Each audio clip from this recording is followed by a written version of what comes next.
my guys and goddesses. Welcome to Veggie Me Please. We missed y'all. I know y'all been waiting on us, but we had a surprise guest come on in, and we wanted to wait so she could be a part of this podcast. We got Queen Cheryl. Hey, everybody. We got Queen Nikki. Hello. And we got Queen V. Hey, y'all. And welcome, welcome, welcome. So today, we are going to be piggybacking off the last two podcasts that we had, which were secrets. Today, we're going to be talking about who do you blame? Queen Cheryl, who you want to blame? Well, I would love to blame my parents, but if they were sitting here, they would blame their parents. So I have to take the responsibility on myself. I really do. What about you, Queen Vicky? I mean, Queen Nikki, I'm sorry. Icky. Who would you want to blame? Yeah, I agree with Mom. When you have kids, you have to blame yourself. Yeah. Prior to having kids, you could kind of shift it, but when you have kids, you have to take the responsibility for it. Because, knowing what's right and doing what's right is not always the same thing. But see, prior to having kids, at least what my experience was, I did what I was taught to do. Mm-hmm. Right. And I mimicked my parents, thinking that I was doing the right thing. Right. Well, and I wasn't. What about you, Queen V? I blame myself, but I kind of feel what Nikki said. Like, I blame myself only after becoming a parent. And I say that because, like Mommy said, before you're a parent, it's what you know. Yeah. It's only what you have seen with your own two eyes. However, being a parent, I blame myself for not utilizing my resources and digging deep, learning my history and where I come from. Because I totally just took somebody else's lifestyle and way of living and ran with it. Well, it's like that. Exactly. It's like what we were taught. I remember I had my first baby at 16. I was pregnant at 15. I was still a child. And one of the things I remember you saying in one of the previous podcasts was, we don't always have to have, if we make a mistake, we don't have to have our mistake. We really need to sit down. A lot of people shouldn't be having kids, and I was one of them. I had got raped, and I tried to cover it up by having sex with the next person because I was trying to cover up the fact that I had got raped and then ended up getting pregnant. And I was a child. And like I said before, the mother that we have now, we didn't have that mother back then. So when I got pregnant, I was totally cut off. And I had to try to fend for myself. I did a lot of things that I'm not proud of today. I accept it and I'm not embarrassed by it. But we were talking about like kids humping each other. I'm pretty sure that my child learned to hump the other kids because he probably seen me humping people. I was 16. I was still living on my mother, and only thing I knew how to do was to have sex. And my mother's house wasn't big. We had no privacy. So me and my son slept in the same bed. So guess where he was at when I was having sex with the people that I was having sex with? In the bed with me. So when it came to my attention that he was out here humping other kids, did I think something was wrong with it? No, because of course, that's what they say kids do. But it didn't become a problem until somebody called social services on me. And then I took him to see a psychiatrist about it because I thought, well, okay, maybe it's something wrong. I never blamed myself or even thought that he probably learned that behavior from me because he probably seen me doing it. I really just thought he had a problem. But how can a kid at that age have a problem when sex shouldn't be introduced to them, period? But like I said, he probably got it from me, or the same person that molested my daughter may have touched him too. We'll never know, but I do know that he was my child. Like I said, I am not excluded from the secrets. Because mine was a secret. You know why I kept mine a secret? Because I didn't want nobody taking my kids from me, because that's the first thing somebody wanted to do was call the people on me. And I didn't want nobody taking my kids from me, so I tried to hurry up and cover it up and take him to see a psychiatrist thinking he can help me. If I would have sat down, and it took for me to get to where I'm at now to sit back and really hold myself accountable. So who do I blame? I definitely blame me, because now I know better. So if I continue to allow it to go on, then I'm just as wrong as my mother and my grandmother and everybody before then. How we raise our children, what we have to learn how to do is we have to rewire our whole brain, and we have to raise our children in the best manner in which we feel they should be raised. Like, I try to do some things different than my mother. I didn't whoop my kids. My mother used to whoop my behind. So I decided I wasn't going to whoop my kids. But the one thing that my kids told me that they missed was I never told them I loved them. But let me tell you why I did that, though. Because I was a single parent. And I was told when you guys were like real little, you know what? One day those kids, and I didn't have, UNT then. One day those kids are going to get bigger than you. And they're going to challenge you. So, as messed up as it is, I conditioned you and your brother to be afraid of me. Yeah, we all did. I did the same thing to Tyshawn and Tamela. I think they were scared of me before they actually could say, no, I got a good mother, and my mother, I respect her. Not they garnished my respect because they just knew that I was the mother figure. At first, it was more so inflict fear so that they wouldn't try you, because that's what I did the total opposite. I did the total opposite. And do I regret it? Heck yeah, because I have a child who definitely tried me because I didn't want to be that abusive mother like my mother was to me. But I guess a lot of things with children is they just need somebody to talk to them. And if you talk to them and you teach them, I'm not saying you're not supposed to, discipline your kids. I just didn't know the proper way of doing it because, like I said, I was young. I know one thing I was thinking about last night that I wanted to bring to the table. You probably don't remember this. Back when I got pregnant was when teenagers started being, it was a big epidemic of teenage pregnancies. The girls was actually leaving their child in the garbage cans, For flushing down the clarification, just so everybody can be clear, what era, what year was that? I got pregnant with Eric in 1989. Okay. So that was around the time where, it was a lot of teenage pregnancies. Well, society came up with this program. They made an experiment out of us. Most of the teenage pregnancies were black women, black youths.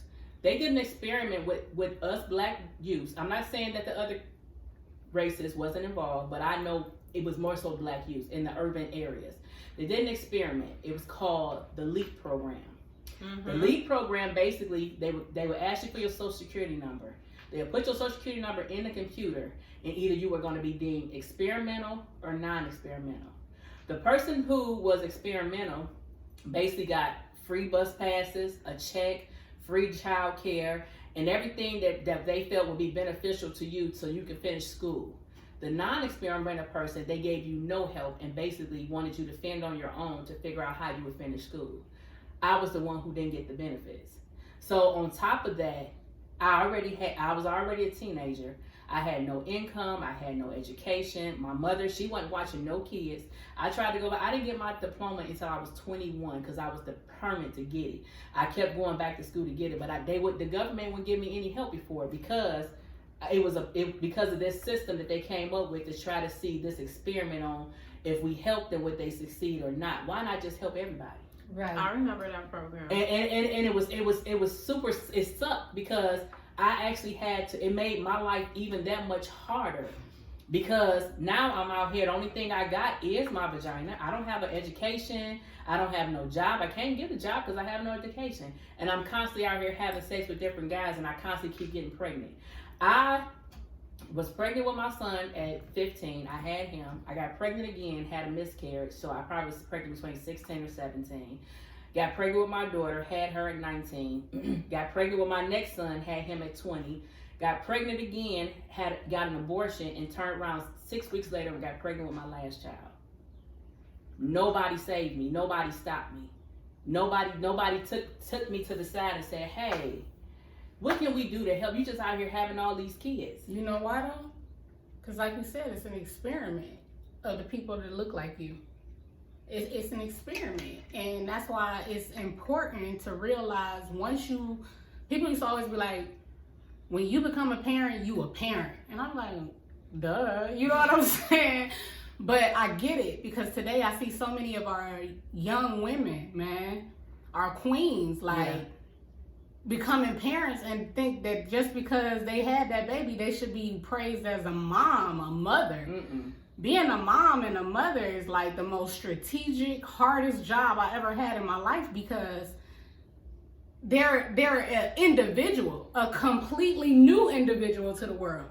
You know what I'm saying? So not only do I have to learn this new person, they're a part of me, but I have to figure out how to bring them up in the world that I know, that they don't know, being who they are, based off what I'm learning from them. And you still discovering who you are. And that's the next part. And at the same time, I not only do that, but I have to figure out who I am as well. When we become parents, it is detrimental that we seek other resources outside of the ones that we've known our whole lives, because you're dealing with a brand new entity. This person is so different from everybody else. And I don't think we look at bringing life into this world as something so fragile. You know, you were an experiment. This system that is set up to have us fail. Yeah. Us. Get me when I say us. No, because we all watched TV as we was coming up. With me, it was Leave It to Beaver, or something about Ask Dad. Yeah. You know. That wasn't life. And so, other than watching my parents, and I've talked about this before, I did not come from a happy home. My parents literally did not like each other. They didn't. But because of the way they were raised, I guess divorce wasn't a question. They had to like stay with each other, raise their children, no matter what. That's what the words say. It say it in there. It say that. It literally say that. And that's why I say, like, not to question the word, but what values and what morals are we living by? And whose are they? Who did they belong to? Well, are they rightfully ours? No, with the Leave the Beaver theory, you had that white picket fence, that pretty house. Dad comes home from work. Yeah, but Mommy it was got with white dinner people, done. and truthfully, that's usually and that's how, what we looked at. Right, but the truth of the matter is, Paid programming. But the thing is that's really truly how white people live, and that's why white people are more privileged. White people, They're not privileged. well, It's their history. They feel like they're more privileged than us because they don't have their children don't have the same burdens as we have. Like when a teenager statistically, when a white teenage girl gets pregnant, her family usually takes on the responsibility of that child while that girl goes to school and finishes out her life. It doesn't interfere with that. With me, I know I didn't have that option. I had to be a mother at 16, and I'm sitting up here like, I don't know what to do with him. Hey, I don't know what to do. our pineal gland, that pineal gland, man, they don't have that. You see what I'm saying? That's their formula. You know how you can only get an answer to a certain math problem by doing this exact formula?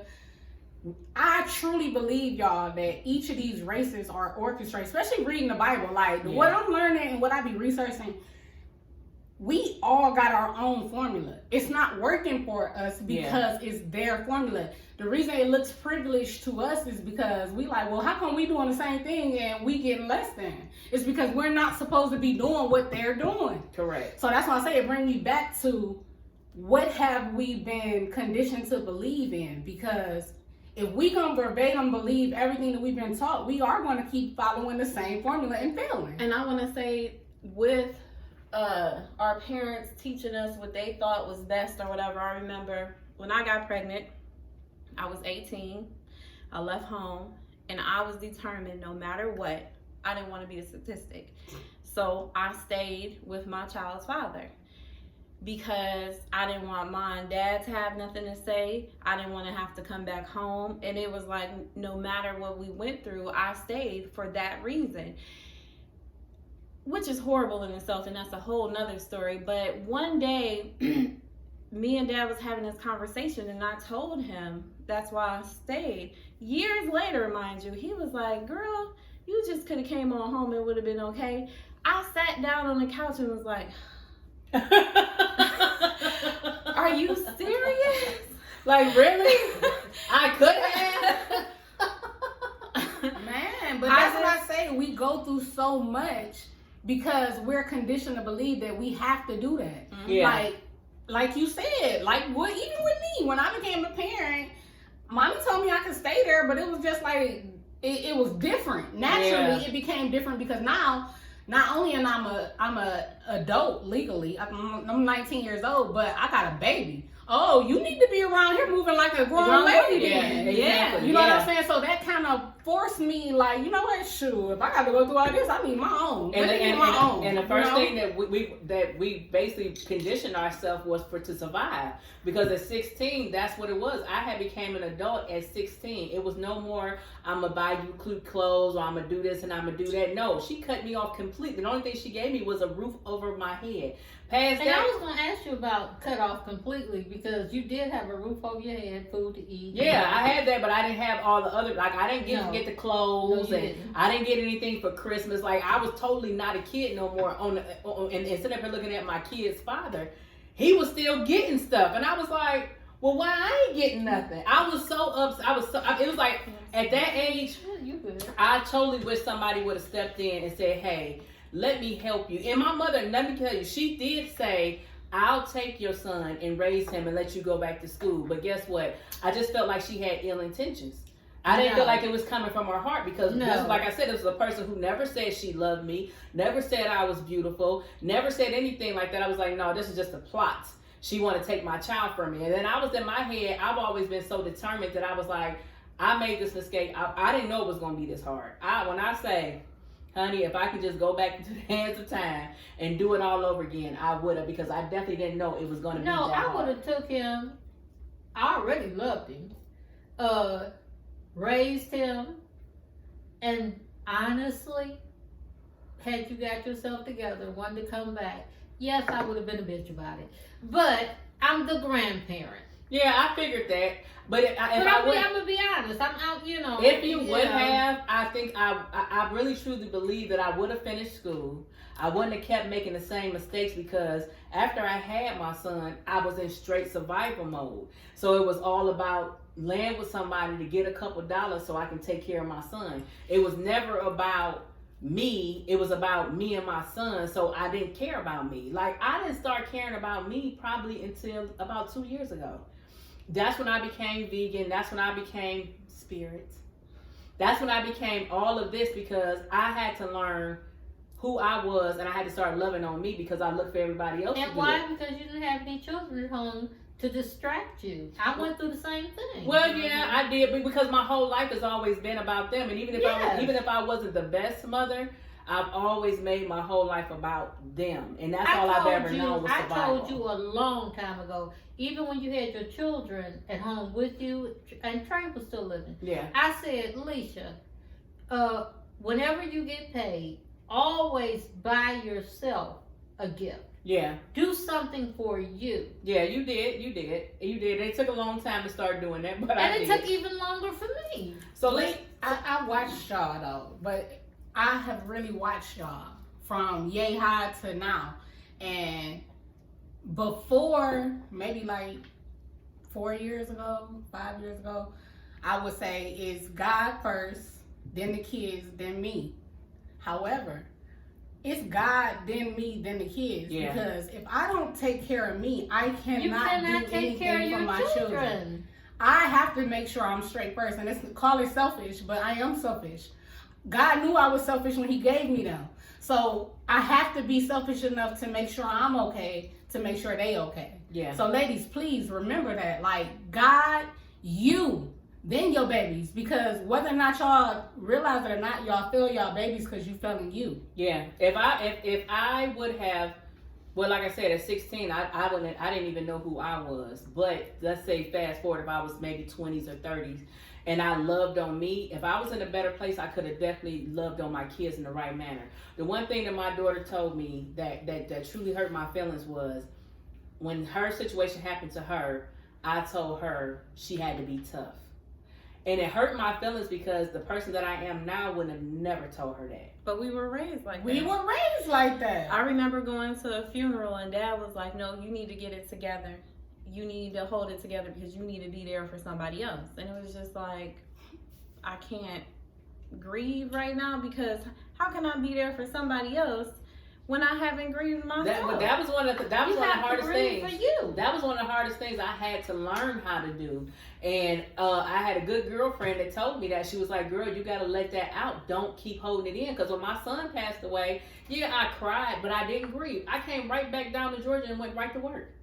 And just started my life back to normal because I didn't know how to grieve. And let me tell you something. The one thing my sister has said, when you hold on to stuff, it becomes a part of you, like a limb.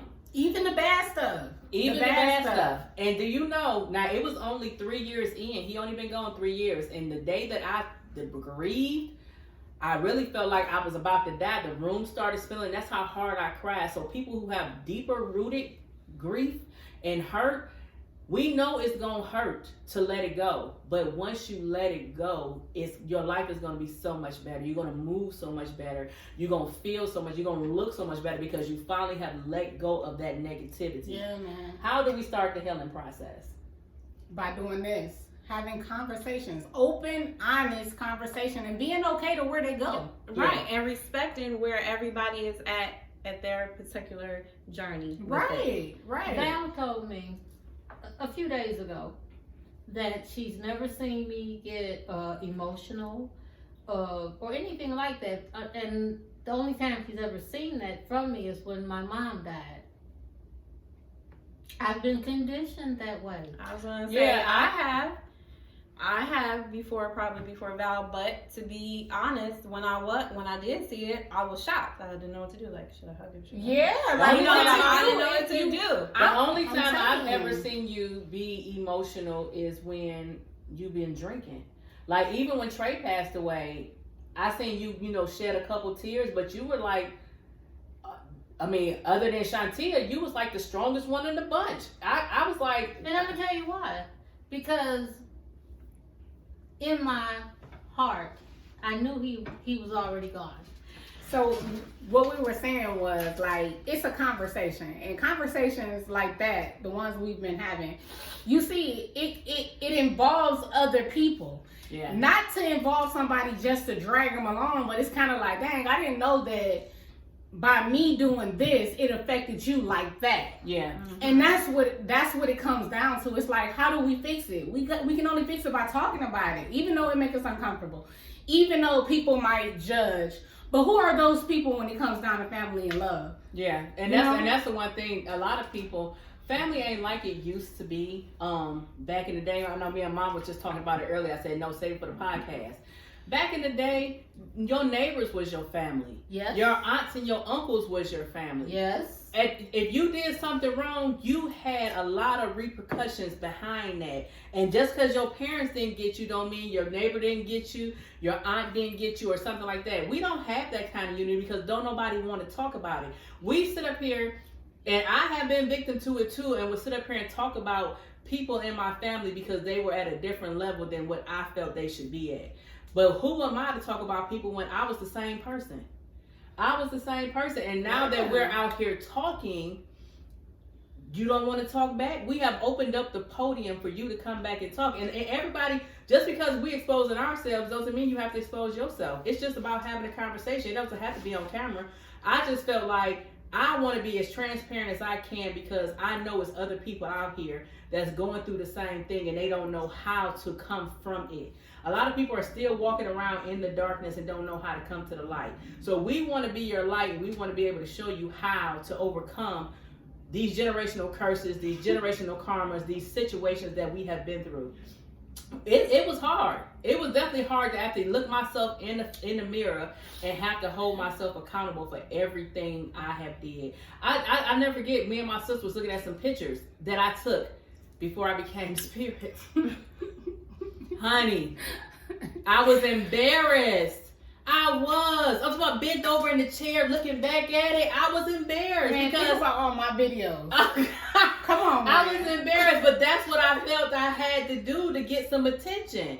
I didn't love me, and it took it, and I didn't understand why I didn't love me because I knew I was a great person. I knew I had a great heart. So why can't I have the same person who has a like heart, like mine, like mine, like mine? Why can't I attract that person?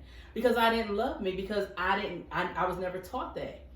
I was never taught that, and it went real deep. Like I had to go back 40 years and remember that I was molested. That was the first time I was molested at 7. It was something I had to dig deep, and it was hurtful. And I never cried about it. I never got angry about it. I just kept on going through life like I thought life was supposed to go. You covered it up. When I got raped, I didn't cry about it. I just covered it up. I started having sex with my baby daddy. And then ended up getting pregnant. And then when I got pregnant, I tried to cover that up. I tried to, man. And when I tell you, I love my son. Anybody who know me know how I feel about my son. Honey, I'd kill a brick about my son. But when I tell you, when I got pregnant with him, I tried everything in my power to try to lose my son. I tried to throw myself down the steps. I tried to mix up concoctions. I tried to do a whole bunch of stuff to get rid of him because I had nobody to talk to. And that's the whole platform of this podcast is. You got somebody you can talk to. You got somebody you can relate to. We're not out here trying to make nobody look bad. If that was the case, we'll say your name. But it ain't about you. It's about growth past It's about things healing. happening, man. Things that are not supposed to happen along your life's journey that are happening and nobody is paying no attention to. It doesn't matter what it's about. These things affect our overall being, our overall development in this world, our overall success. Like when you look at it like that, then you will realize like I don't got no time to waste. Yeah. It's time to fix something because it can't be like this until I go home and die. Yeah. It can't. When are we gonna ask ourselves that question? Like when do it get better than this? Ain't y'all sick of this reality? Like that's what I'm saying. It takes me back to what you just said. Like it's scripted. Yeah. Conversations are so scripted because TV is scripted. Radio is scripted. No, don't say that. Why do you think they say don't say that? Because it's going to stir up something that needs to be talked about. Yeah. Why don't they want us to talk, you guys? But we free. You got a voice, where's that? I don't hear nobody. Crickets. Man, how can you totally be free if you can't express how you're feeling? And that's what I'm saying. A lot of us are still being held in bondage. I broke my bondage because at the end of the day, I'm not going to be a prisoner to who I used to be because I didn't know no better. I know better now. Yes. So I'm okay with telling you that I done stood up here and slept with. Honey, I can't even tell you. I don't know my body count. I don't know. But that's your truth. But I don't care. And how can anybody judge your truth? But at the end of the day, if you do judge me, hey, guess what? I don't care because that's not who I am today. I know what my body count is today. I don't know what it was a couple years ago, but I definitely know what it is today. But I don't care because, like I said, at the end of the day, I know better. This is something that I had to learn. And once I learned it, I look at society and I see so many people who look like Alicia. That's who I see because I'm spirit now. Hey, y'all better get into it. The spirit. I'm saying. But I see a lot of people. Not again. Not again. But I see a lot of Alicias out here in this society. And it's my what type of person would I be to hold all this information in? My sister used to try to tell it to me all the time, honey. I thought she was retarded. Man, she ain't trying to hear nothing I was saying. I thought she was a little slow. I didn't know no better either. And it's like, it's weird because, I don't know if I told you, but it's weird because the way you channeling everything is reminding me of when I was challenging everything and I would be talking to you and you wasn't getting it. So now when you telling me, it's like, yeah, I know, but I'm listening. You know what I'm saying? So it just be like, when you wake up, man, y'all gonna know y'all woke. Y'all gonna know y'all woke because nothing is going to make sense and you ain't gonna be able to function. Every day that you get up and try to do what you did yesterday, it's gonna piss you off because you seeing it is not gaining results. This is the key. We need to yield results from our everyday living. And the first thing is start speaking it. Start walking how you talk it. Walk it how you talk it. That's what it's called. Walking how you talk it. Yeah, walking how you talk it. Like That. talk it. Start talking it. Speaking it into existence. Yeah, man. Instead of saying good morning, why are you mourning that you woke up this morning? Grand Rising. rising. It's grand. You rising because some of us didn't wake up. So don't mourn that you got up. Get up every morning and say grand rising and start speaking. But that's beautiful. wordplay. You know, I'm beautiful. You know what I that am requires? worthy.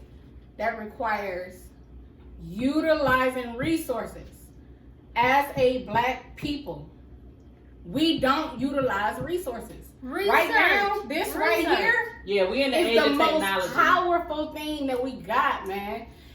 They know it. That's why we got this 5G shit. But this, y'all, Yeah, this is look the up, age- look up This anything. is the age of technology. Look up. This is the age of technology. So we have the means of being able. We don't have to go to the library no more and learn the Dewey Decimal System. We can go right on Google and put in something, and they will give you so many answers to what you're looking for. Yes, man. We have the ability to learn our true selves. Research slavery. Research black cowboys. Research Indians. Research stuff like that to really know your history and not what they put on TV. What they put on TV is what they want you. They programming you, like my sister said. It said on a lot of them stations. Not no more. Hey. They used to tell us, it said, remember, they be like, this is a paid program. Programming. Yeah, they don't say that no more. Y'all ever wonder why they quit saying that? If y'all ever sit up, I know a lot of people from Cleveland watch the first 48. Do you wonder why everybody in Cleveland so violent? Because y'all watching the violence on TV every day. That's just like children. Children mimic what they see. Their parents do what they see on TV. So that's why parents always tend to make their children watch cartoons. Because it's friendly, it's funny, it's stuff like that. But if a child sit up there and watch porn on TV, he's going to try to do that to somebody else.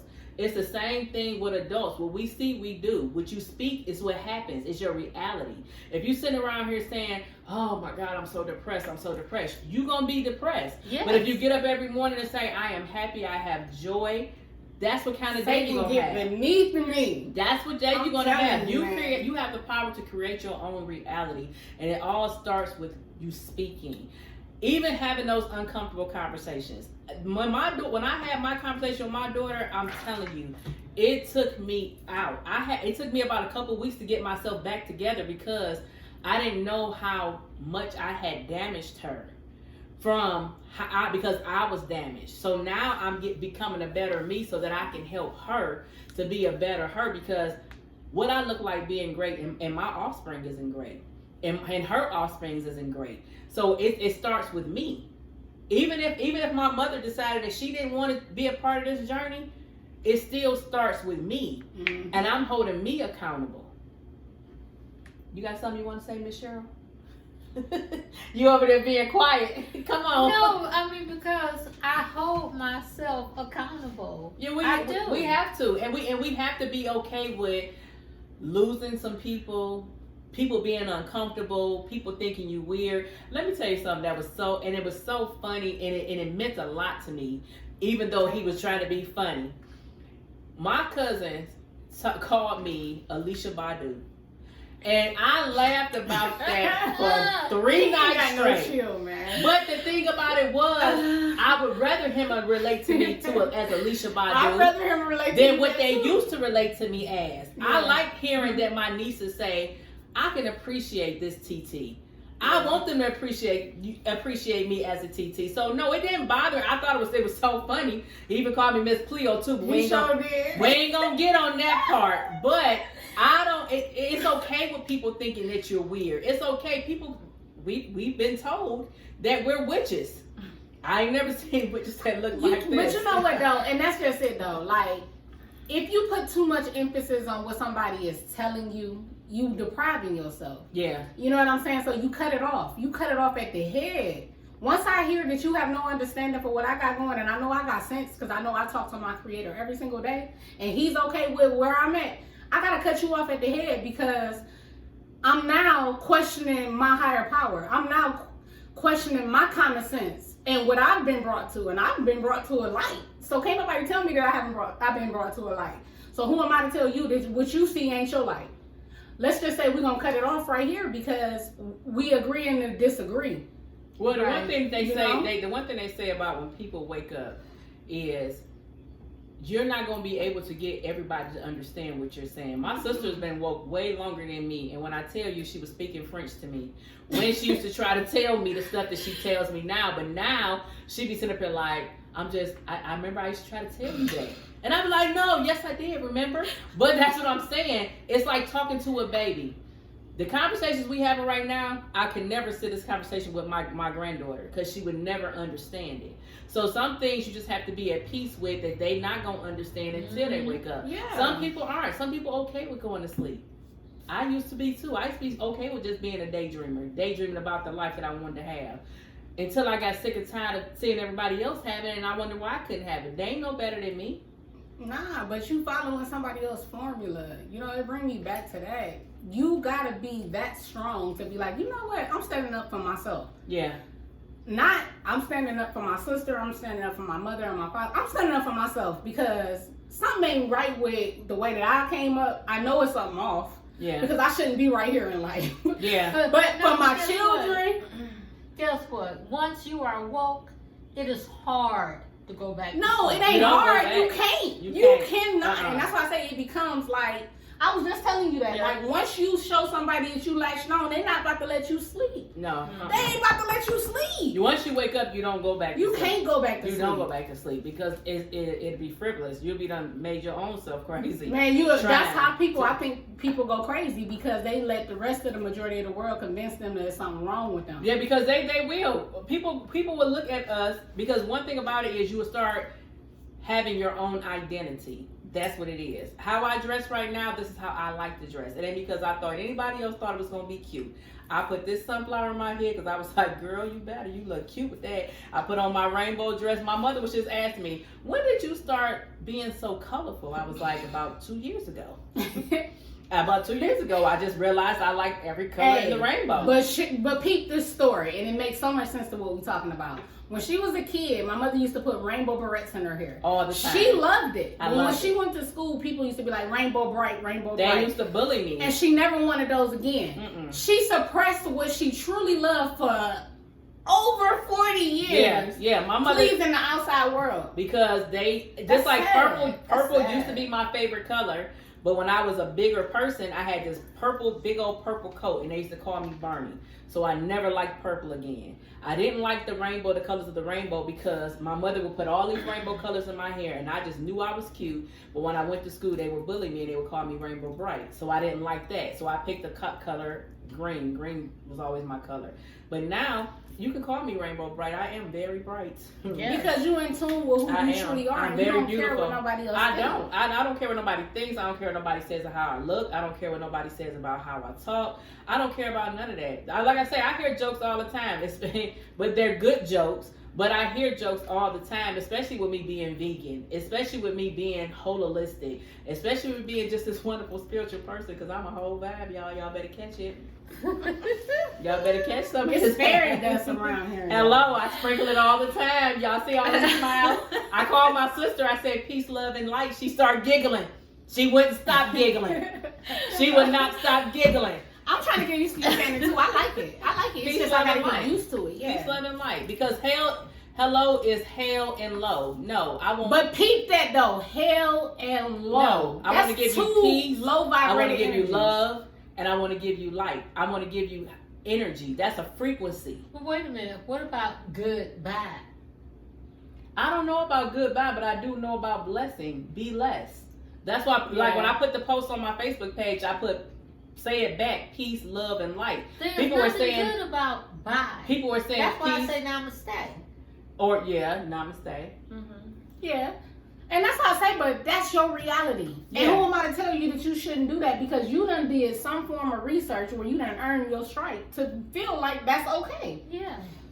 Pick up a book and then I'll feel okay. I'll feel like somebody is justified to say something. Tell me something that I don't know. Well, who's to say that you can't be who you want to be? Like me, I always said I wanted to be a fairy, and I told y'all I'm a whole fairy, and that's what I am. Because when I was growing up, I wanted to be magical. I loved unicorns. I loved Rainbow Bright. I loved the Care Bears. Oh, I love the Care Bears. I love magical images. I always wanted to be a fairy. So who's to say that I can't be a fairy? Who say fairies is fictional? Because Your reality is your reality. we are taught not to be different. We are taught not to bring embarrassment, shame to your family. And you being different and odd, and what society calls different and odd, is bringing embarrassment to your family. Yes. What, is y'all embarrassed that I'm a fairy? Oh no, I love it. Okay, I love it. Because I was going to say, let me go find me a whole nother family. Hey, I continued that conversation. When I got off the phone with you, I went downstairs and I was like, let me tell you what had me laughing for like 10 minutes. And it wasn't nothing, but it was different. It's it different. was different. Even when she said it to me, that's why I said I had to get used to it. And I'm super positive. I'm trying to be super positive. I was like, dang, that's even different for me. Right. You know, And like, so that I'm like Grand Rising sister. She like peace, love, and light. Right. So I was thrown back. I was like, okay, that's different. You know, and but it provided me with some laughter, some lightheartedness. Yeah, see, And I'm a I was whole in the middle fairy. of, Yeah. you know, throwing kids around and cooking and stuff like that. But no, like, and we don't give our kids the space and opportunity to be different because we are in ourselves carrying that on. Yeah, and the thing is, like I said, it's because of what society tries to put in us. They don't want us to be great. I'll never forget one time, and I feel super bad. I did. I don't feel bad now because I'm better. But my daughter, she was in high school, and we went to see her guidance counselor, and she wasn't making the best of grades.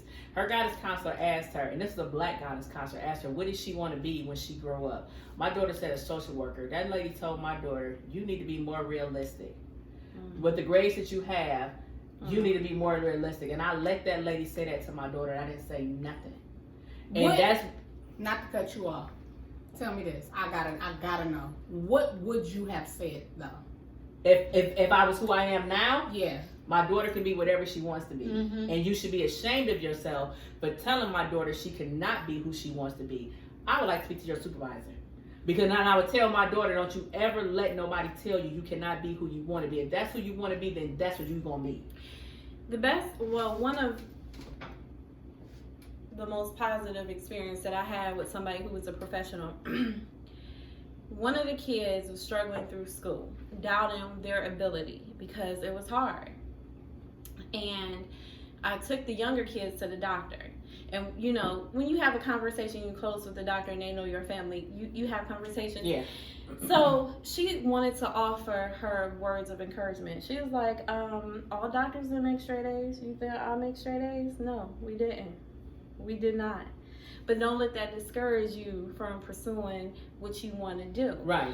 And I just thought that honesty and that type of, you know, and she was of a different race. And sat and told her the truth. Like, don't, you know. Okay, so the reason I said, what would you have told her? We were having a conversation with my niece, and we saw, like, she was, like, not there, you know? But we were trying to get a breakthrough. Yeah. And we asked that same question. And she said something along the lines of, I want to be a psychologist or something like that. And I remember we was all like, yeah, you could do that. Mm-hmm. But we didn't give her nothing past, yeah, you could do that. And that made me feel bad to this day. Yeah. And I had to tell her that myself and admit it to her. I said, I felt bad because I feel like I failed you. I should have been like, you could do that, but you got to recognize that this, and this got to be changed. We should have gave her some steps. There was no steps, but that brought me back to my own reality. I didn't know any steps, so how can I tell her any steps? Yeah. That made me get resources. So let's say 3-4 years later, we in the same spot. And today we here. And I'm telling you, no, that's not. You know why it's not? Because of you. You are stopping yourself from being that. Until you handle this, and this, that would never be realistic. Because that can't be realistic without you doing this, and this. Yeah. Back then I didn't know the steps to tell her. But today I know the steps, so I'm going to share them steps. We can't give open-ended advice to people and just be like, oh yeah, run with that. You know, and that's my problem with our people. We'll say something based off what somebody else said, not knowing that these things really work from our experience. Well, why does it, my thing is, why do we believe it more when it comes from the other color than one of us tell us that? It's like if they tell us that we can be a Spider-Man. Leave it to Beaver. No. Because the white people had the answer. Yes. They had the answers we back in the believe day. them. If they said we can be Spider-Man, we would sit up there and try to climb a brick wall. We But if a can black have person tell that us white that, picket fence, but you gotta act like these Leave It to Beaver Yeah. But people. wait a minute, I got another question. You Yeah. got it. That's And what.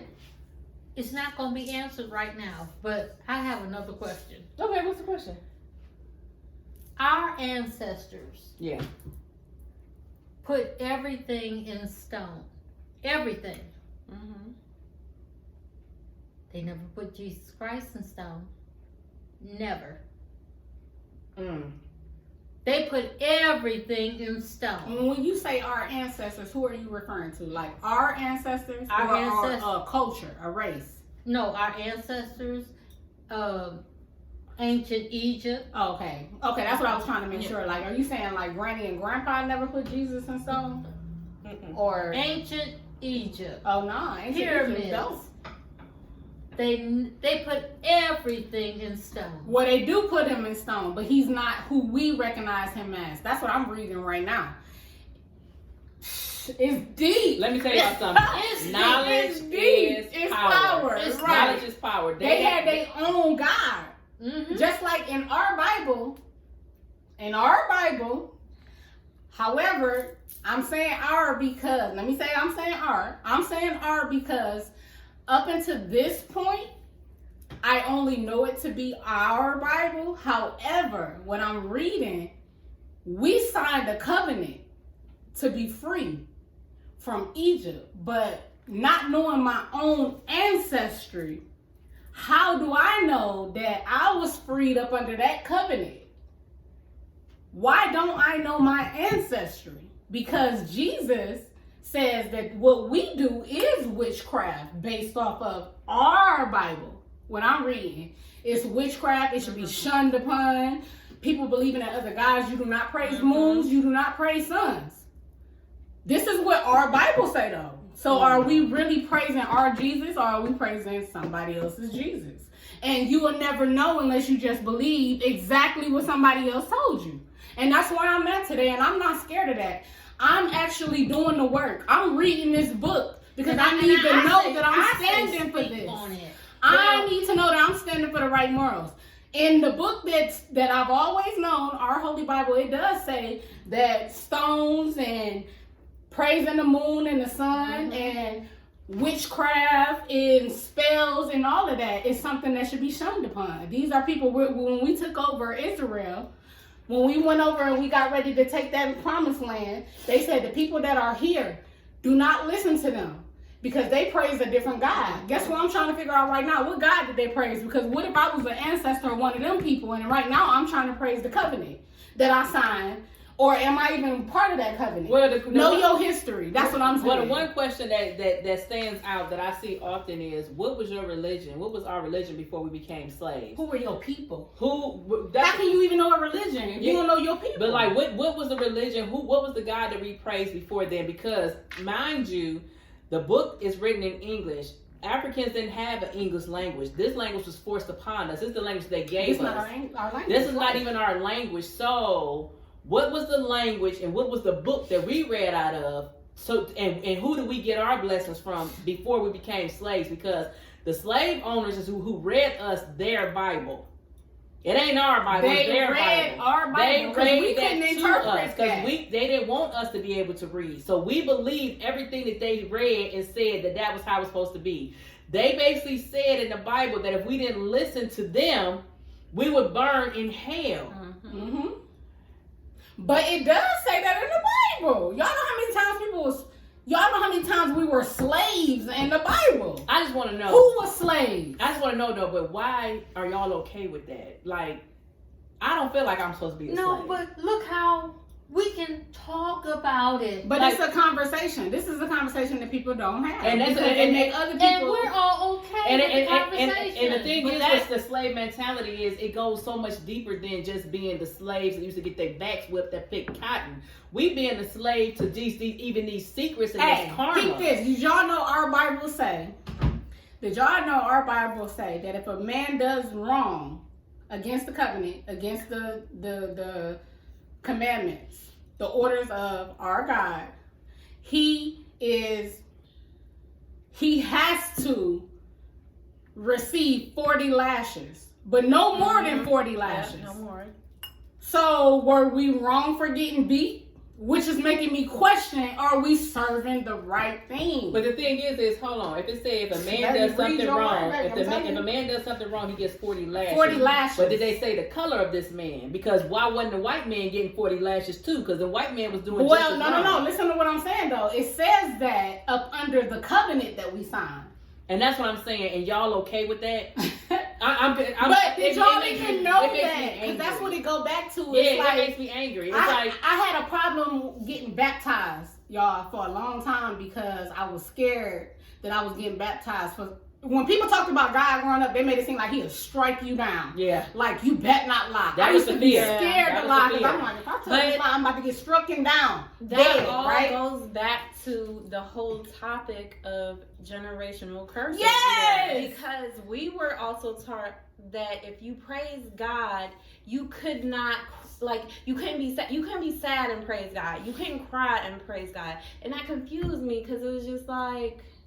But this is my thing. But this Bible that they have, they're saying that we have this Almighty God and He loves us and He's going to bless us. So why did He let us stay in slavery, get whipped, get killed, get all this stuff if He created us? He didn't create.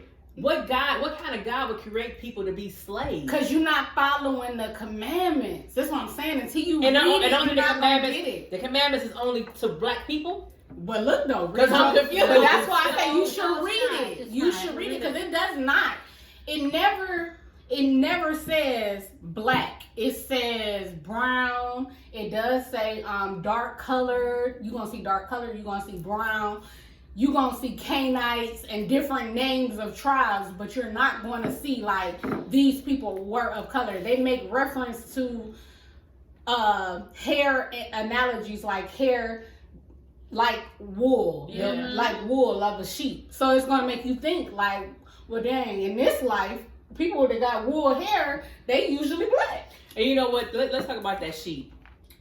The sheep is the most impressionable animal ever, and that's what they think we are. We are sheep. Sheep are the most impressionable animals, and they will sell out their whole flock just to survive. They will sell out the whole entire flock. Look up sheep, and that's what they refer to us as. We are like livestock to them. Seriously. We are an experiment. I just told you how they experimented on me when I had my son. They put my social security number in a computer. I heard the lady on the phone. Doot, doot, doot, doot, doot, doot, doot. Go back, 1989. And LEAP, I what you call it? LEAP? The LEAP program. LEAP program. Look it up because it's there. The That's LEAP the thing, program. it's there. And they basically told me that I couldn't get no help with raising my child. But this is a government that's supposed to be set up to help us to succeed. No, not. Yes, it is. But they not. Y'all, it's so crucial. Because if you don't do your research, y'all ain't even going to feel me, man. It was never designed for our people. No. I don't even want to wait get a into minute. the... What is the LEAP program now? They just barred it. They just It's barred not it. existent. They finally, by the time I turned 21. No, let me just tell y'all where y'all sleep. Or they could have rebranded. No, I'm about to rock y'all back. No, It's guess reformed. You're talking about T. It's You're talking about reformed. T. T's eye has always been open. But it's reformed now. It's no longer like that because now they're giving you. They're aiding you existence, but this is all you getting. Yeah. Mm-hmm. So as long as you comfortable getting this, we gonna keep giving it to you, but you will never be yay high. Yeah. Until you stop getting this, because they're making you think that this right here is all you need to survive. No, it's so much more to life. It's so much more to living. And I'm standing up, y'all, because this is some serious stuff. Y'all need to start doing y'all research. It's not different than back in the day. We are still, I'm not, my chains is off, but we live by a lot of slave tendencies, traditions, and it has been reformed to work for today. Yeah, but you have to speak on to what started all of this. You have people out there scared to go against their family, scared to go against their mother, scared to go. So until people are comfortable enough to, that's what I said. It all goes back. It all goes back. Yeah. Yeah, It's but the Holy Bible. I'm gonna tell you It though, is- my mother, when we was growing But up, that's what she you are definitely used that against inundated us. with. Like, Yeah, she Call used, it, man. We cannot be used to- scared to yeah, say she it's the Holy definitely- Bible. She definitely used that against us. I thought everything I did, I mean, especially when I had a son without a wedlock, that Bible was always the reference. me. I know it's a God. Every Hey. time I came over, she was like, "So ain't no sense in him to buy the cow since you gave him the milk." And it was just like, you know, in their eyes, when you had a child, you had to marry this Yeah. person. And it was just like, it didn't matter. Was this a good spouse? Or they a good provider? Mhm. Did they fill you up? Are they a good partner? Mhm. None of that mattered. I married my son's father because I didn't want people to keep talking about me because I'm on baby number 4. Yeah, exactly. And I didn't want people to keep talking about me. And I knew in my heart I didn't even love that man. Exactly. And I sat up there and I married him, and it was the worst thing of my life. But I stayed in it until he did what he did to my daughter, and then that was my way of getting out. And that was a spiral of damage. Yeah, but he was already putting his hands on That me. y'all I was had afraid no of idea him. about that. I didn't tell nobody because I didn't want people to talk about me. I didn't. Which I did anyway. I stayed in Yeah, my of course. I stayed in my relationship for the same reason. Yeah, I was like, with we him. have so many kids together. Yeah, you know what I'm saying? You're not supposed to be out here dating people. You got these many kids with this person, and you know this is what you're supposed to do. This is what's expected and of that's you. what's so crazy because I remember when my sister called me and told me that she had been uprooted. I said, "Girl, do you, honey? Girl, do you? Be." Okay, I'm gonna say what I said. I said, "Be a hoe." Girl, you been a wife all this time. You've only been with so many people. Be a hoe and live your life. That was her advice. But that was Alicia. Now I'm Spirit. Now what I say is, girl, go ahead and do you. But at the time, Do I you had and have a lot fun. of shame. Yeah, It because was- a lot of people yeah. was telling her what she was doing was wrong. You walked away from your whole marriage.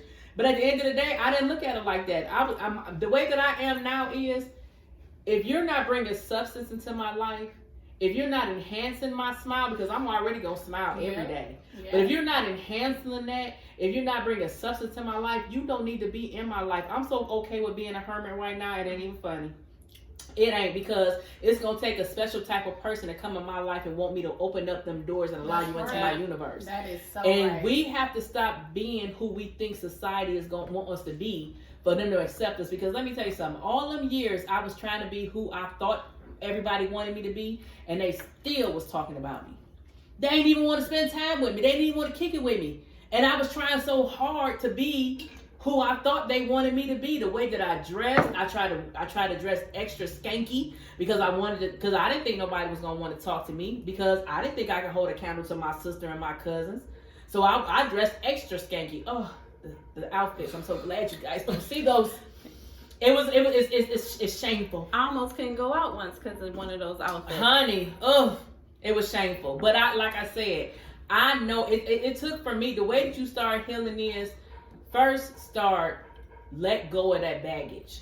It's gonna hurt. We're not saying it's not gonna hurt. It's gonna hurt, but you're gonna feel so much better once you let it go, because it will no longer hold power over you. How do you And let it then go? you gotta address it. Take away the power. How do you address it? The way that I started addressing it, I did shadow work. Shadow work is basically going back in my past and reliving my past. I relived when that man put his hands in my pants. I relived how it felt when he did it. And I cried about it. I cried. I had buried the fact that I had a miscarriage and I had an abortion. And you know what I did? When I remembered it, I named my 2 kids. And then guess what it did? It hurt, but then it gave me a sense of peace, because now I have 3 kids on the spiritual side and 3 on this side. So my son is not alone. That was one of the most precious things that I could have did for myself, because it gave me peace. And that's what I've been praying for. I just want peace. I just want peace. I just want peace. I speak peace in my life every day. And when I realized that, it gave me peace, because now I don't have to worry about is my son on the other side by himself. And when she did that work, that was a gift, because she passed that on to me. Because for us, it's like it's over with, and I I got that, and I thought I was being strong because Ma gave me that advice. She was like, it's over with, it happened. Get yourself together and move on. No. And when Alicia called me, and I was like, that sounds strange. Why would I name the baby that I lost? Because that just seems like counterproductive. Like, you know, it seemed like it would bring more hurt than anything else. And then, you know, I thought about it. And then now when people ask me, how many kids do you have? Like, because I wanted to make sure we never brought that up. Even going to the doctor, I don't want to talk about it. It's in my record. It ain't like I can lie about it. Yeah. But I didn't want to talk about it. And then when you called, when I had that conversation with you and you told me, I was like, okay, I'm going to try this because everything else wasn't working. Yeah. And that pain felt just as real when I talked about it that day as it did however many years ago. Yeah. Yeah. It's like I say, it's going to hurt, but it's going to make you better. It's like losing weight. When you want to lose weight, when I was 300 plus pounds, it hurted to go walking. But guess what? The more I walked, the weight fell off. And now look at me.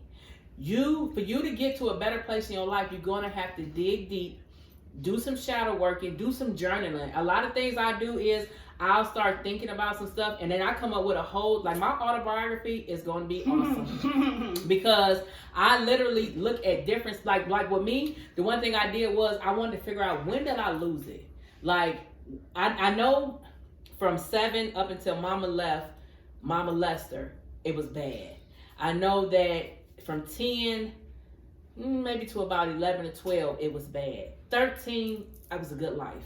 I was in high school, I was popular, the boys was all liking me, and I was still a virgin. I had to figure out, when did I lose it? I was with my first love. Oh, I loved him. I did. You lusted him. I'm not lust. Let me tell you, the one thing about him was, I recently just told him that, and I went with him when I was 13, and to this day he still loves me. The one thing I sent him a long message after I came up with, when did I lose it? And I told him, I said, you know, you were the only guy that I ever dated that I never knew, that I knew would never do anything to hurt me. The one thing, let me tell you why I broke up with him. I had never been called a B word before in my life, and he called me one, and I didn't know how to take it. It was like I was like Starling O'Hare, like, oh, Jesus. I didn't know how to act, but I was also being fast too. And I ended up getting molested, getting raped, and then I started dating my son's father. And I wish I would have stayed with my first love, because he was an awesome guy. And I just knew that because of the way he loved me, he would have been a better person because he loved me so much. And I told him that. I was like, the truth of the matter was, you was a super great guy. It wasn't you, it was me. But he told me, he was like, he see me now, and he'd be like, man, I really messed up. I said, no, we both did. We was both kids. But yeah, if I can go back, boy, I would. No, you would. I would. I would. No, you have to go through all that. Well, no, not to go back through it, because if I knew what I knew now, I would go back and I would be. Well, you gotta say that. If you knew I would what go. you knew now. If I knew what I knew now, I would go back and be a whole different person. The things would have been different, but like I said, you wouldn't though, because things would have been different. Well, and that's what you is, gotta know. Things. I am different. who I am now, but you I'm wouldn't okay be able to with that. offer the world what we offer in the world if you did. I had to go through some changes. God knew what he was doing. Yeah. The God that I know, and I'm serious, y'all. I have not read the whole Bible, but the God that I know, he knew what he was doing. He orchestrated everything. Well, he made me. He had my purpose before I was here. Right. He created everybody for a purpose, and your purpose is not to just sit around, get drunk, get high, and sleep around with a whole bunch of guys. That's what I thought I did. I really thought that. But at the end of the day, it wasn't. I had to go through life experiences, and what woke me up is when I lost my son. Because I didn't realize how detrimental me being a mother to my kids was to my son. But it made me start looking and researching my life. And I just had to get sick and tired. Like, when you get sick and tired, that's when you're going to want to change. And we can give you the blueprint, like we said. I can give you everything that I have did. What's getting sick and tired? Basically, getting tired of your heart being broken, going through the same situations. The one thing that I realized is I was dating the same exact guy. He just looked different. I dated insecure men, guys who had problems, drug problems, addictions, alcohol problems. They all had some kind of addiction, and they were just coming in different forms. And my last relationship is what made me say, okay, you know what? Wait a minute. Something ain't right. I was sick and tired of being sick and tired. Now, Ma helped me realize that. She made a statement. At the time, when she made the statement, I understand. She was like, when you are ready to leave, you'll leave. It's not when you get cheated on, you ain't gonna leave. It ain't when he put his hands on you, you ain't gonna leave. But when you're ready to leave, you're gonna leave. Yeah, that's when you get sick. And then at the time, I understand, like, somebody put their hands on me, I'm out. Like, you know what I'm saying? But then I had to think about it, like, you're right. Because sometimes we put up with a whole bunch of stuff that we wouldn't put up with. But when we get tired of any situation, then we change it. Yeah. And not only that, just to piggyback off of that, sometimes situations are so bad that you just gotta be strategic. Yeah. And I don't think a lot of people understand what strategic is. Like, you literally have to come up with a strategy to get away because it's that serious. Yeah. That was a lesson learned. It's that deep embedded. And that's why I say when you get that red flag, cut it off. No, but then why do you have to come up with that strategic? Because you got too far into that's that right. stuff. And you don't want to hear, I told you so. And your limb. It's a limb now. It's so not only curses again. Look though, man. Not only is it gonna hurt if you try to just walk away from it. Yeah. Other people around you gonna be like, "Hey, what happened to that person? Yeah. Where that person at?" Yeah. They gonna keep on reopening that wound. That bring me back to this: if you properly address the wound when it first get there, which is that first red flag. You'll be able to walk away and treat that wound because it's still gonna hurt. Even if you walk away in the beginning, it's gonna hurt because you will let yourself get attached to it. That's the only reason it's there. But let me tell you, what you have to do is you have to self-check yourself and wonder why you keep staying after you've seen the red flags. That was me. Yeah. I dated a guy that I knew for a fact this boy was talking to other men on chat sites, and I still sit up here and let him lie to me and tell me, and I knew it was a lie. The lie that he gave me, I knew it was a lie. But in my head, I convinced myself that he was telling me the truth, and I still dealt with him. Because we condition ourselves based on our past. We know it's a lie, but we cut that part off. As long as that person says what we want to hear, that's all that matters. Or if he's treating you good, but he liking whole men. But that's an escape from pain. That's an escape from feeling what it really is. Exactly. And it's like, are you really living in your reality or are you living in a fairy tale? That's why I said at this moment, I'm okay with being by myself. And people say that all the time, like, you okay with being single? Yeah, because I know what I deserve and I know what I want. I even know what he look like. Honey, hey husband, I know you looking. Hey husband. I know exactly what my husband looks like. I tell my sister all the time, sister, your brother-in-law is fine. He fine. I hear that all the time. That's what I is. I can't wait to see him. Honey, he coming. See him either, baby, you get your sister say they want to see you. You better come on. Come knock on the door. It's more acceptable today as opposed to when Mom was growing up. Yeah. That wasn't acceptable. Yeah. That's not something you would do. No. Well, yeah, but I mean, even hearing her story about how she stayed with my daddy after all the stuff that she went through. Right. Like, and the thing was, it was hid from us. I didn't know the dynamics of her relationship with my daddy until we got grown. And so that's why I was so upset with her when she was with the other guy who molested me, because this man flat out used to whoop her behind and my brother behind in our face. And I was like, so why you just don't go back to my daddy so he can protect us? But I didn't know that she had ran from that already. So it's all about, like, don't I tell you, this podcast has helped us all to grow, to have some understanding, and to just really to have some understanding, because for a long time I thought my mother didn't love me. But she truly does. And because of that, she hated me. Yeah, I did. No, this is no cap. Literally. Like, and I'm not, and look, no, this is some real stuff. I'm woman enough and I'm strong enough to say it. and I know where I'm at today and where we at today, but I knew for a long time she hated me. I could never say it out my mouth to her. I wanted to tell her, like, you treat me like you hate me, but I could never make myself say it because I always knew words was powerful. And I didn't want to speak that reality, but her coming into light with her real self, she had to admit that. And she admitted it, and guess what I said? I was like, I always knew that. But I loved her, regardless, man. Wait, I admitted that I hated you? No, I did. Oh. But it was because of the way that she was brought up with you. Which is what I mean as becoming a parent. Hold on. Yeah. Don't let me lose this, because I caught something. What I was saying was, that brought me back to this. When we become parents, each and every child is different. Yeah. And if you give this one this and you give that one that, they're gonna grow up and it's gonna be a rift and a raft between them. That's why I'm glad you all gotta mine give both was of them together. this. Yeah, that's why I was glad all mine was together, because they all got the same messed up me. You gotta give them. You gotta They got give the them same both exact thing, messed up man. mama, and now they're getting a better mama all at the same time. But yeah, it definitely, I couldn't stand my sister because my mother treated me. Sisters.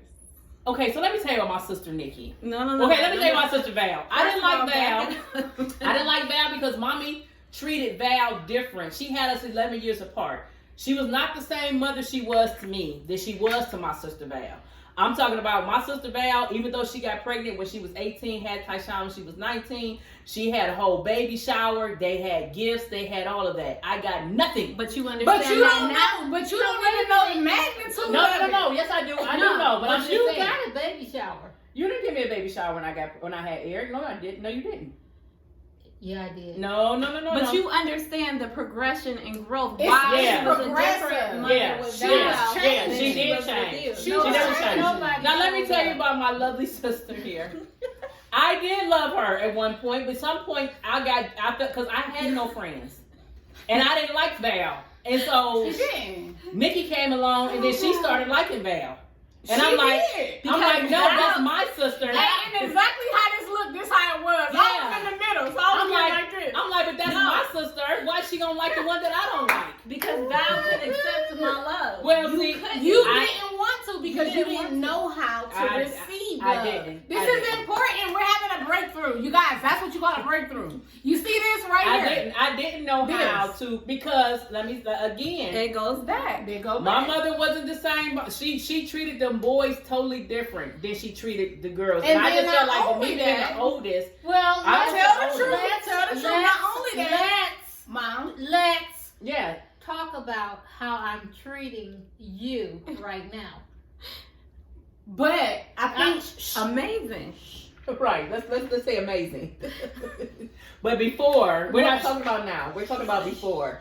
You're treating me. We're talking about generational curses. we're talking about being progressive. Yeah, with generational curses. That That means we're doing Let's better. talk about being progressive with generational. We curses. are. That's what We're we're definitely doing. being. But we Mom, are being Can progressive. I please speak? Yes. Please? We're not going to mention anybody's name. No, we're not. We don't mention names. No, we're not. Uh-uh. Now, because I was addressed, but because I didn't do, no, I was never addressed. Never. No, we wouldn't address you. What happened to you? Yeah. Circumstances have come full circle, and you was addressed again by somebody that I brought into your life. Yeah. This just happened recently. Recently, and guess what? We're not gonna name no names or anything like this here, but because I was able to listen to you, listen to the way you addressed me, Yeah. I stepped forward and took a stand. Well, let me ask you this. Did you take the stand because you felt obligated? Because you never knew that I was molested at 7. You didn't know I was raped at 13. You didn't know that your molester molested me.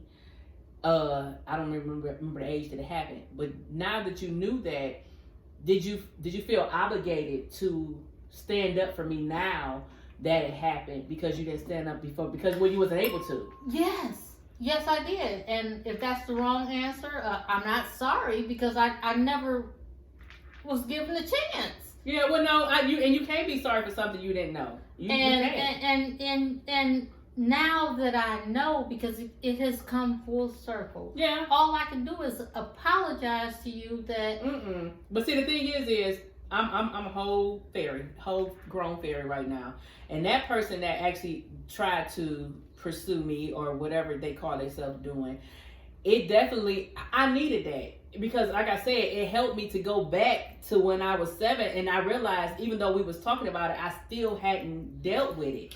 I still had emotions behind that, and I dealt with it afterwards, after it happened. But at the end of the day, I would never let nobody take my freedom ever again in life. And I didn't blame you. I didn't even blame you because that person was a part of you. No, did you blame me the first time?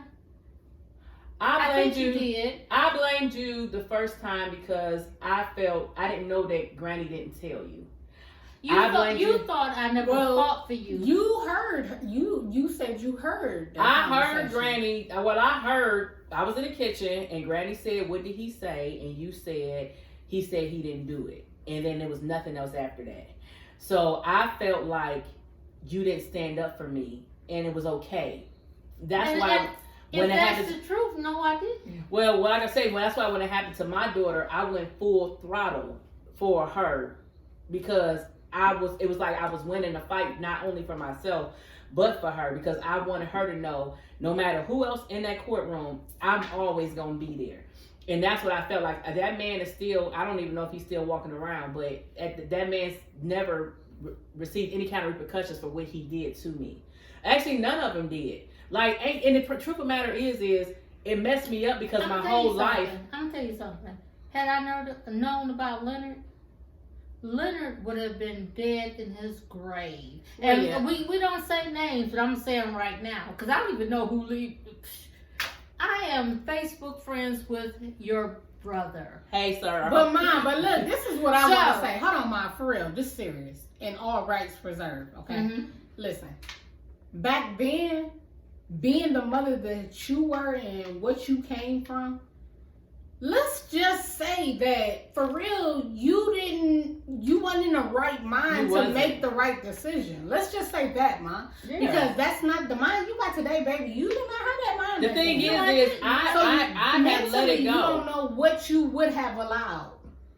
Because I would have allowed my brother to take his life. Well, let me say this, Mom. You can't say that because you were allowing a lot more back then that you are. Maybe today, I mean, because I say the same thing. I get so angry about what happened to when I released what happened to my daughter. I was ready to go and basically put on that orange jumpsuit. And this happened to my daughter 25 years ago. But I was ready to put on the orange jumpsuit because that's how angry I was. Back then, I can't say I was there. I wasn't. Parenting is strategic. Yeah. When you are dealing with any kind of trauma, there's no telling what your mind is doing. You totally check out to do it. I know. Back let me tell you. You probably had a strategic plan, like you said. Yeah. You remember after that though they ended up leaving. Yeah. But maybe you felt like it took something else for you to leave, and it's hard for you to go back and when you get hit with something like that, like you said, you totally check out. With me, I sit up here and carve that man's name in my arm so I can always remember who hurt my child, and I'm gonna get it covered up because I done had this in my arm for 25 years. But like I said, you totally check out, so you can't say what you would have or what you would have did. That's what I'm saying. You don't but know. We know where we at now, and we know right now, today, and further going forward, it'll never happen up under our watch. And that's what the whole going podcast forward. is about. Never. It's not going to happen under our watch, and if it does happen, we gonna hold ourselves accountable for it because we know better. We know the signs because we done been through it. Yeah. We done gave you the signs. So you know how to address it when you see it coming to you. And we're okay with self-checking each other. Mm-hmm. We okay with that. Because we know we coming out of love. When my sister come to me and say something to me, I'm like, girl, you can say that to me. Because it'd be funny. They'd be like, I thought I was talking to the old She Risha. only say it's funny because she don't know the wrath that we had to deal with. She used to be a whole wrath. I'm like, a did you get the fairy. wrath of Chuck? Yeah, I'm you're not We caring didn't want today that is wrath. different from you not caring then. Yeah, it was a you different not wrath. caring today is because you're a more uplifted spirit up Yeah. here. You not caring then was like, I don't care if I hurt your feelings. You was like, and then you'll be like, I'm crying. I'm crying my life I out. have no idea who they're talking about. Because it ain't her. It was never meant to be you. But Yeah, life no. made you that hard. Yeah, life Hey, did. I'm trying to tell y'all, an ex told me, and I value him for this, and he know who I'm talking about if he ever hear it, but he told me when I first told him, we got to know each other, we was talking, we was having a good conversation, we was on the phone for hours. And this was only like not too long ago. So, you know, but we were having a great conversation, and we started talking about real life stuff. And when I laid it out and it just was telling him the real about, you know, why I was in the position I was in, which was staying in a hotel with 2 kids, and I was still positive as ever. He got so quiet. And I was like, hello? Because I had been talking for so long. And I'm like, hello? Damn, he hung up. He was like, hey. It took me a minute to say, hey. He like, because I just want to know one thing. He like, why you not bitter? And I was like, should I be bitter? I should be bitter?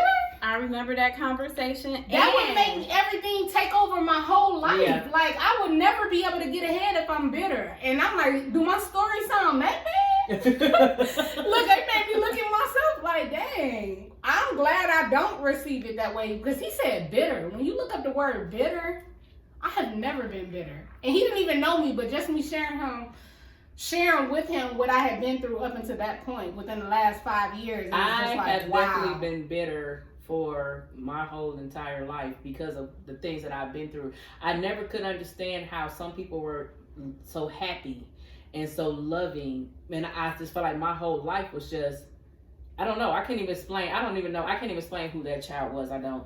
Because like I said, I know what she needed was somebody to love her. Right. She just needed somebody to love her, and she didn't know how to love herself. And she didn't have that one person that came up to her. I had a cousin. My cousin, I still got her. And I love her to death, and I'm going to love on her back because she deserved it. We went through a lot of things, but she was always the one that tried to make me love myself. But the thing is, I didn't know how to perceive it because everybody who tried to talk to me, I always thought it was an ulterior motive. Anything that any happened to me, I always felt like somebody was doing it because they wanted something from me. I never thought people were genuinely just wanted to love me and wanted me to do better. Even my sisters, I didn't. Yeah. And I thought the next best thing was to love on my niece.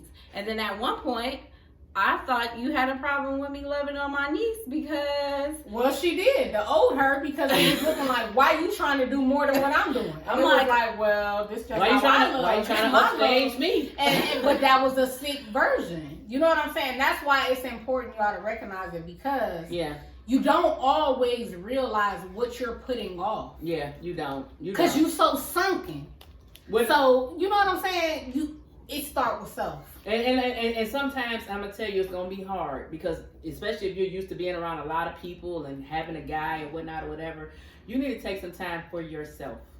So put yourself in total isolation. I did. That's what I'm doing right now, and I'm okay with it because I appreciate some things, like little things like the wind blowing.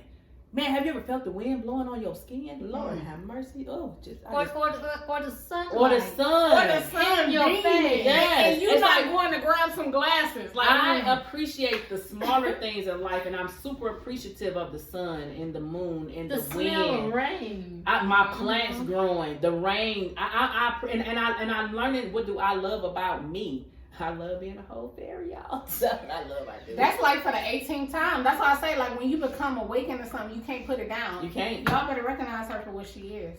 Don't let me have to reintroduce myself. Hey, she ain't doing it again. I'm not. Yes, I am. Because I like seeing it. I like seeing it. She is telling the truth. So we are glad this podcast, we done been on here for an hour or so. We know we done kept y'all for a long time, but it always be a whole vibe when we get together. And we love when sister come in town, so we forced her on this podcast. Hey, and y'all know. She was not coming willingly. Y'all know 4 We've been working with 3, but 4? Honey. Look up number 4, spiritual number 4. Spiritual and see what number you come 4. up with. Y'all gonna love it. So we got sister here. She on the podcast, and we loving on her. We actually gonna have a self-love workshop today. I'm super excited about it, and we're gonna start having it more often. You know in different what? destinations and everything. I'm about to give her some extra work. What we gonna do is show y'all what we doing when we get done. I'm gonna have a recording of what we're doing with the self-love candles. We're making self-love jars. Self-love jars, and we're gonna record vision and upload boards. it because we need y'all to get on board. We can't just give y'all advice and not show y'all what we doing. Oh, Sis, yeah. I'm putting her to work. This her stuff. She about to work. Well, If I got anything to do with it, the fairy assistant. The fairy assistant. hello. So we wish you peace, love, and light, and we will see you guys next time. Peace. Ashe.